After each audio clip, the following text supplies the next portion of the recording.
dirty rags no more. We have all become like one who is unclean, and all our righteous deeds are like a polluted garment. Isaiah 64:6. It is true that any shortcoming of God's law offends His perfect holiness and makes us liable to judgment, since God cannot look with favor on any sin. Habakkuk 1:13, James 2:10 and 11.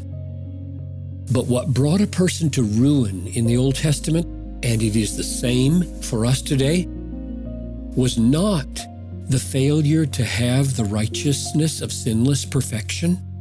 What brought them to ruin was the failure to trust in the merciful promises of God, especially the hope that He would one day provide a Redeemer who would be a perfect righteousness for His people. The Lord is our righteousness, Jeremiah 23:6, 33:16.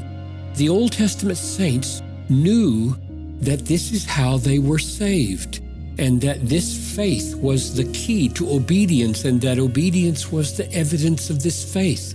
It is terribly confusing when people say that the only righteousness that has any value is the imputed righteousness of Christ. To be sure, justification is not grounded on any of our righteousness, even Spirit-given righteousness by faith, but only on the righteousness of Christ imputed to us. But sometimes people are careless and speak disparagingly of all human righteousness as if there were no such righteousness worked in us that pleased God. This is not helpful. They often cite Isaiah 64:6, which says, "Our righteousness is as filthy rags," or a polluted garment. But in the context, Isaiah 64:6 does not mean that all righteousness performed by God's people is unacceptable to God. Isaiah is referring to people whose righteousness is in fact hypocritical. It is no longer righteousness. But in the verse just before this, verse 5, Isaiah says that God approvingly meets him who joyfully works righteousness. It is true, gloriously true, that none of God's people before or after the cross would be accepted by an immaculately holy God if the perfect righteousness of Christ were not imputed to us. Romans 5:19, 1 Corinthians 1:30, 2 Corinthians 5:21. That's true.